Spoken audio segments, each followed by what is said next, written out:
Welcome to Heart Home Community's most recent Baldwinsville Community Update. I'm your host, Shelley Hoffman. Hey everybody, it is Shelley Hoffman and Mayor Dick Clarke. How you doing today, Mayor? I'm doing pretty good. Pretty good. I wish it would be more sunshine, but you know, I got to be on a roof the other day again, kind of looking. This time I got to look over the city of Syracuse a little bit, not just the village of Baldwinsville. And it would be perfect if we had a blue sky, and we don't have a whole lot of blue skies around here. That's the only down thing, I think. That's always been one of the complaints by people. I can put up with snow if there was some sunshine. You know? Yep, I agree. So, but there's bigger. What building were you on? It was on West Genesee. I don't know that the name of the building actually has a name per se, but it's by like the Infinity car dealer and whatnot. But just kind of getting an overview of the building all the way from the basement. And when I say I top and somebody tells me I can go to the roof too, I'm like, oh, wow, you're done. Yep. Let's go. So what do you got for us today in the village, Mayor? Well, we got a real mixed bag. First, we were very sad Friday to hear of the murder-suicide on Triangle Place, and cost the life of a young student at Durgee. And clearly she made a big impression on people based on the candlelight vigil Sunday night at St. Mary's. The church was packed, and people said, good thing that the code officer didn't show up, because the number of people in the church was probably well over the allowed limit of people. And did you see? I watched her online. I didn't know the young lady, so I felt it should be filled. Obviously with the students and the people that knew her well. But I did watch online. There was over 1,000 people often that were part of the online viewing as well. We were watching. My wife and I both watched, and it was very well done. The priest did a terrific job, I thought, of like playing up the kids. Because that's the ones that get hit the hardest, is the kids of the same age that not used to dealing with that kind of stuff. I'm old enough. I've had parents die. I've had friends die. You don't get used to it, but you find ways to handle it. And it's not easy for kids. So I was very impressed by the way the kids performed, and very impressed with the way the priest kind of ran the whole thing and kept it up, tried to keep it upbeat and moving. And then one of the things I'd like to let people know is that if they're not aware of it, the funeral calling hours are tomorrow night, Friday, I think from 5 to 8 or 5 to 9. But what you should know is that Friday night, 5 o'clock, going to be an awful lot of cars in that area. That's the Word of Life Church on between Elizabeth and Oneida. So if you're in that area, coming through the Four Corners, expect that you might have a lot of people driving around who don't know exactly where they're going, maybe from other schools. Who knows? I know that Baldwinsville played West Genesee the other night, and both the boys and girls teams from West Genesee did something to acknowledge the loss of one of the Baldwinsville athletes. And, I thought that was really nice. So there'll probably be basketball, soccer players who are from all over the county coming to pay respects and not knowing where they're going. The school also, Mayor, I don't know if you're aware, but there was supposed to be a basketball game that night, and the school moved it to tonight so that there wouldn't be a conflict for the kids in that regard. I figured they would do something. I hadn't heard, but and then the funeral is on Saturday. But I think we have a traffic issue. Nobody can dodge that. And it's going to be a little worse in that part of the village. And there might be other parts of the village as people who from outside try to figure out where they're going. And so there may be some cars going slow, looking for streets. So be a little patient, and, we'll get through this. And, somebody said, you're just not used to this happening in Baldwinsville. On the heels of the girl getting shot in the city and killed, you don't even get used to it in the city. It happens more often, but not everybody gets used to that. It's very sad, kind of tough. Two young ladies, very promising futures gone. What does that do to our world? We need those people. So hats off to our police department was right involved with all of it. And, you know, I can't imagine what it was like to walk in that house the first time, you know, as a police officer, not knowing what you're going to find and then finding what you did find. And I hope people really do appreciate what police officers give to our community, and ours are special. So hats off, tip of the lid to our police department. You know, Chief Leffencheck called me up in the morning and gave me a heads up what was going on. He had a press conference with the sheriff, and they handled it with class. Really nice. And you know, sometimes good things come out of bad situations, and you just see how well we are taken care of by our police department and that type of stuff. So again, hearts go out to the family of Ava, and hopefully we can move on but not forget. A couple other things to take note of. Quite a public outpouring the other night at the school board meeting to discuss the superintendent position. Those of us who know Joe DeBarbary know him to be an outstanding leader. He's the kind of guy that I've been able, whenever I have to talk to him, I always feel like I'm getting a straight answer. No sugarcoating, and yet he tries to work with you to solve whatever the problem might be between the village and the school. It was, if people didn't watch it, you should go on PAC-B and watch it. It was, I guess, I don't want to say civic pride, but people are accused a lot of times of just sitting around and not doing anything, not speaking up. That wasn't the case. People spoke up, and I hope people are listening. I know I've heard Bob Wicks say before that the town of Lysander works hard to keep their taxes down and lower them if they can. We've lowered them this cycle by 60 cents a thousand, which is significant. And I'm a little disappointed overall in the school board. We just throw out there, here's another big tax jump. I don't quite get it. I hope that somebody someday takes a look and realizes that maybe we're with inflation going the way it is, and the towns and village are taking care of trying to keep it under control. And it appears that the school, I know it's hard. I know I don't want to try to judge their job, but it doesn't seem that the concern over raising taxes is the same as it is in our communities. So a lot going on with the school. And if you have an opinion, you should let the school know what you're thinking. Let the school board know one way or the other. Yeah. If you look outside, I mean, I can see out the window, there's not much snow. Some people. But it's cold, Mayor. It is cold out there. Don't get away from the cold. But I'm a little disappointed with the snow. I was telling Chuck McAuliffe, the head of our DPW, that I know it's good for him. They're getting all kinds of extra work done that normally they wouldn't get done this time of year. But you think it might catch up with us in February, and we'd be buried, and you know, people will be worn out trying to keep ahead of the snow. And it is still cold.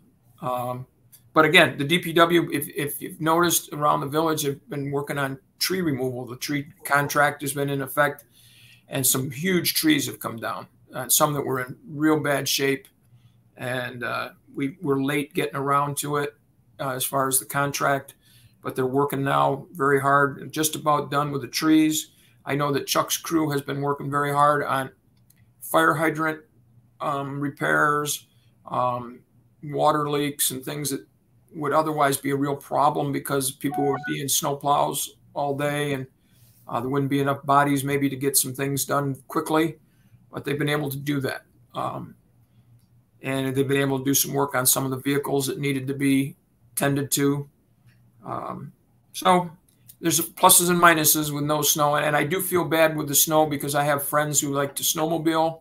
Oh, yeah. A lot of people love to cross-country ski, downhill ski. And, you know, I don't mind if they get 5 or 6 inches and they got enough to do some of that stuff for a month or two. And it's an industry. you hate to think that people that live for this every winter, you know, up around Barnes Corners and those areas, the bars and the restaurants, this is their state fair. Right. This is their New Year's Eve type thing. And maybe they got more snow up there than we have. I don't know, but they can't have much more. And so I'm not rooting for snow, but I also understand that if we get it, there'll be some people pretty happy. Well, I am part of the big chill, which I'm sure you're going to talk about on Saturday. So there is a part of me that was just hoping the snow would stay away until Sunday morning. Well, Sunday morning I'm flying out. So how about Sunday afternoon? But I did talk to Chuck today because, you know, for those of you that know the big chill, the Best and Bowls in a tent, which sits on the basketball court area. So that has to be plowed off. And to your point, all the times, conversation with him today, they said they'd get down there, plow it off and kind of keep an eye on it. There was one year the ice was so thick that we had like garden tools out there just chomping the ice all day long to keep people from sliding all over the place. So I did offer from my backyard to walk through and shovel the court. I was really hoping Chuck didn't take me up on that. So well, it's been interesting because some years we have to bring a backhoe down there to chop the ice. I mean, garden tools wouldn't handle it. You know, I mean, Chuck will go down with the backhoe, and you know the ice is this thick, right there by what we used to. You know, that was the beach when we were kids. We swam there, and the village had lifeguards, and it was really pretty cool. So it's interesting when you're there to think about all the times hanging out with kids and running over and getting a whistle pop. You know, there's like a sucker that looks like a whistle. And they sold those in the stand, and you'd whistle for a while, and then you'd chew it up, and maybe have a hot dog. And it was really a real nice place to be in the summertime. They had swim lessons. You know, the Red Cross put on swimming lessons for kids. We had a raft out that you had to be able to swim a length of the rope and back before you could go out to the raft. And there'd be a lifeguard out there on the raft so that you couldn't, but you could dive off, and it was kind of cool. And so now this is about the only beach use they get out of it. And I don't know if what the weather's supposed to be between now and Saturday as far as temperature. I don't think there's any ice on that part of the river. There is no. I can vouch from the balcony of the back of my house. There's no ice out in that water just yet. So, and I don't see it really happening. No matter how cold it gets, Mayor, I don't think it's going to happen between now. If anything, it would be just a thin, like a saran wrap looking thing of ice, and they could run through that. And you know, you always have the state trooper dive team out there making sure everybody goes in, comes back out. That's always a nice thought. So the big chill, for people who aren't aware, is this Saturday. From noon to 2 is the actual diving into the river by the less than sane group of people, but it's all for a good cause. I'm not doing it this year, but that doesn't mean I'm not jumping again next. Too many responsibilities this year for me. And again, I'm leaving, but it's not as bad as you think, May. I really, you know, I'm just saying, one of these years, you and me, I say we do it together. Yeah, my wife will be standing there with a shotgun. Won't let me go. But the real highlight of the whole day is the pub crawl from 4 to 8 that night. And you go around it. Again, I compare it to the Margarita Fest for people who are more familiar with that in the warm weather. But it's going from establishment to establishment, and you buy a $10 card or whatever, and you get stamped, or you get a ticket or something everywhere you go. And then if you go to all the places, or a certain number of them, you're eligible for prizes. And you get to see a lot of people walking the streets, and it'll be a little easier to walk without, you know, a foot of snow or 2 feet of snow at every crosswalk. And not that our guys wouldn't have the streets. I'll be dealing at San Miguel's this year. Normally I'm at Sammy's, but this year I'm downstairs at San Miguel's dealing. And I want to mention that if you want to get your pub crawl tickets early, the pre-registration party is tonight at WT. I think it's like 5 to 7. I might have the times wrong, but they announced yesterday that you could get the pub crawl. So you're not either getting it at the event in the morning or going in at night and hurry up and getting it. You can get them beforehand. Plus you can see some guest bartenders pouring, some local celebrities around this area pouring some beer. So it's fun. A lot of fun. And also should mention that at the Big Chill inside the tent, will be a lot of the local restaurants will have, I don't know if they give samples, sample size portions. It's $5 to get into the tent, and then you go and you sample everything, and then you vote. It's called Best in Bowl, and you vote. I think Angry Garlic's won the last 2 years, maybe.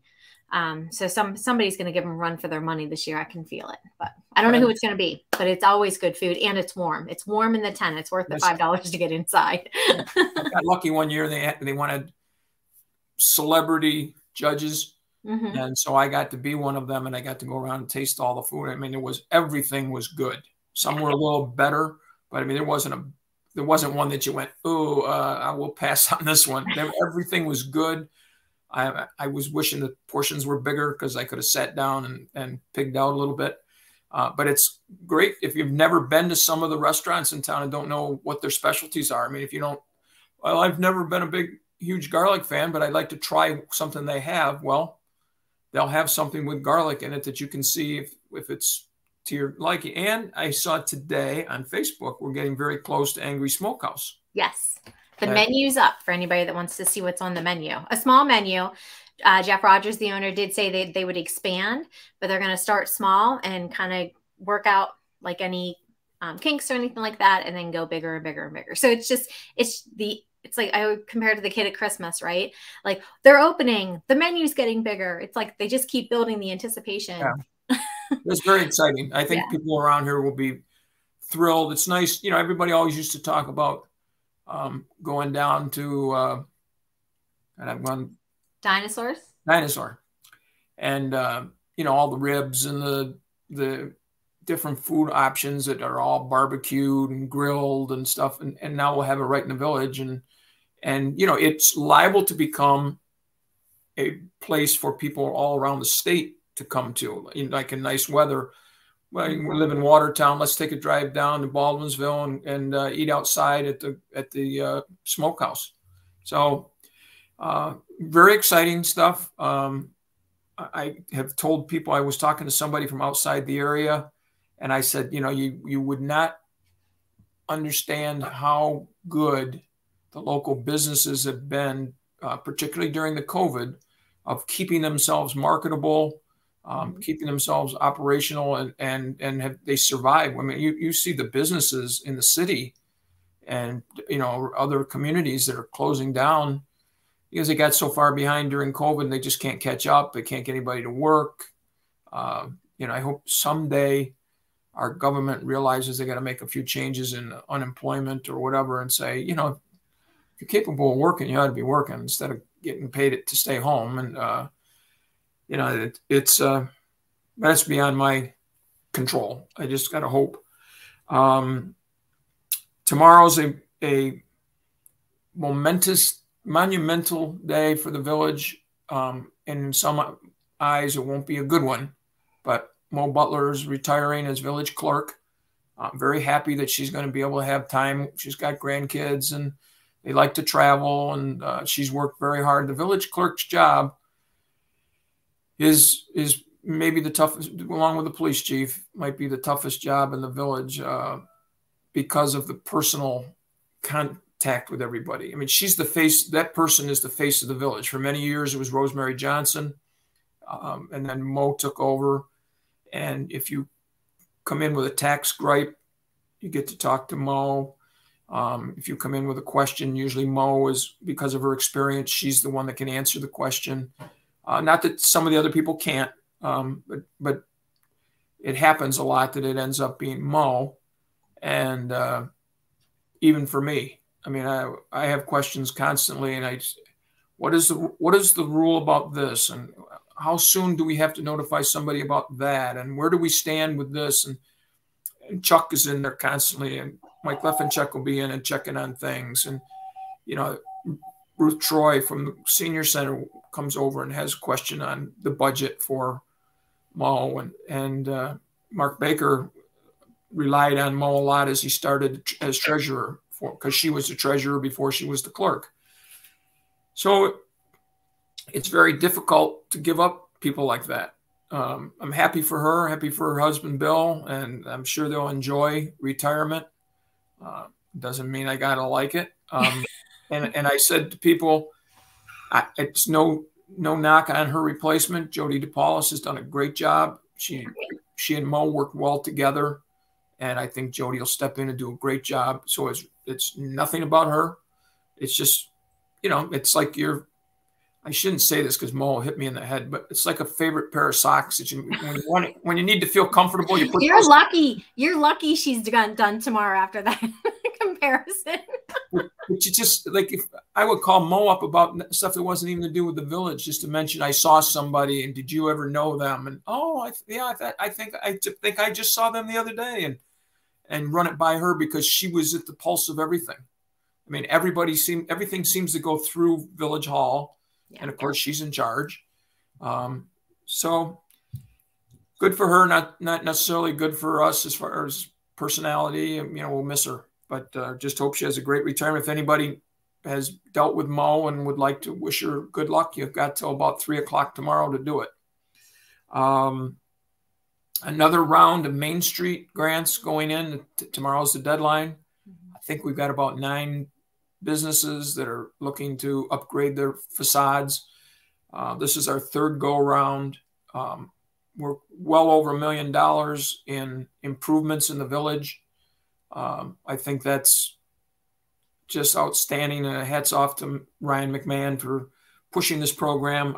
I'm of the feeling that this may not be the end of it, because it seems as more people get going and people start looking at Ballsville going, look at all the work they've done. Why doesn't our village get that done? It's because maybe they didn't really look at that as something that was viable for them, and find out it's Greg Humphrey's done a lot of work to get this organized and put the packages all together. He's done it. This is the 3rd time.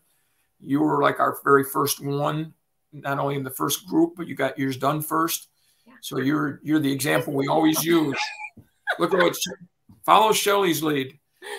So hopefully we'll get good news before too long, and maybe by summertime we'll know for sure that we're set, and then people can start looking for contractors and get the work done. And hopefully that by next year we'll look at our village and say, it's a whole new face. I mean, there might be 1 or 2 buildings that didn't get done, but because some of them were done not too long ago on their own. Yeah. But even some of those got more work done. So that to me is great news. Great for our business owners to be able to put it. It's going to be like a 70-30 type match, roughly. The county will pay 70% of whatever the cost is, and the owner will pay 30%. So there is some investment by the owner, which is good. Right. But the county is taking the bulk of it. So, well, and in some cases, Mayor, the work needs to be done regardless. So right. If you were going to pay 100% and now you have somebody paying 70%, I mean, you couldn't ask for that. Right. Almost like a gift at that point. Right. So hopefully at some point, people will ride through the village and say, this place really looks pretty spiffy. We got a lot of new, facelifts on a lot of the buildings. And let's see if there's anything else I want to. Oh, the fire department had its annual awards night, installation night, and whatever. And they recognized 3 people for extended service, 2 of them for 40 years in the fire department, Bernie Stalusky and Tony McIntyre, and then Tom Perkins for 60 years. Wow. Imagine being 60 years in the fire department. Yeah. Granted, he started probably when he was in high school, because the Perkins family has been at the heart of our fire department for forever. And Tom has been there since probably like a high school senior. So hats off to our fire department. Trying to see if there's anything. I got just a couple notes. I think I mentioned all those. The trees, Christmas trees have been picked up. If you have a tree that you're just taking down now, you may want to leave it by the side of your house and put it out in the spring for when the brush pickup starts. You might call the DPW, and maybe if they're out for something else and they have somebody going by in this area, wherever you live, they can throw it in the back of a pickup truck. But at this point, all the Christmas trees that were thrown out at the curb have been picked up, and they will be ground up shortly. And, you know, it's hard to keep doing that because you know that you're going to get caught with snow and ice stuff. I know I saw a truck go by this morning. Chuck said they were putting salt down and kind of scraping the road if it looked like there was some ice. I don't know what the forecast is, if we're supposed to get heavy snow. But the temperatures are staying pretty steady around, you know, 30 degrees every day, 32, 33. So I don't have anything else that I can think of. A lot going on, lots of, you know. Yeah. SU basketball keeping me interested, and all the high school sports are going full speed and doing quite well in Baldwinsville. So we're in good shape. The only thing I want to throw out there is if anybody hasn't taken advantage of dining weeks, it's not too much longer. So the Beeville Dining Weeks is going on right now. Well, that's true. I forgot to mention that because it already started, but it's still a chance to get a special. They have a Dining Week special. You go on the website of each of the businesses if you're interested in. They'll tell you what the special is. And let me just check one thing to see here. There was Man and Woman of the Year nominations. February 17th is the deadline. This is basically people who volunteer work in the village. They're in different groups that help out. It's a long, storied list of people, great people who have just done so much for our community. Some of them you didn't know. They get nominated and win the award, and people start reading what they do, and you say, I've never seen this name. Right, because they don't get recognition. They're behind the scenes helping everywhere they can. And every time somebody needs a person, they're there. And so somebody finally gets recognized, and I think that's terrific. I mean, there's people around the village who volunteer, who everybody knows them, and they get a lot of recognition because they run into people in the diner or someplace. Hey, saw you. We're helping. Well, that's great. Nice job. Don't forget, we have the World Carp Tournament coming in May. They are preparing for that. That's all I got. Well, that's still always a lot, Mayor, that we have going on in Beeville. And that's the nice thing. Don't forget the traffic situation possibly tomorrow night. That's a big thing. I don't want people to be caught in people trying to pull into the parking lot at Word of Life and slow moving, and now you get stuck behind them and you're supposed to pick your fish up and you're 20 minutes late getting there. Go around that area, try to avoid it. Absolutely. All right. Well, thank you for your time as always, Mayor. Have a good trip. And I'll see you in the water at the plunge. Ha, ha, ha. Bye, Mayor. Bye-bye.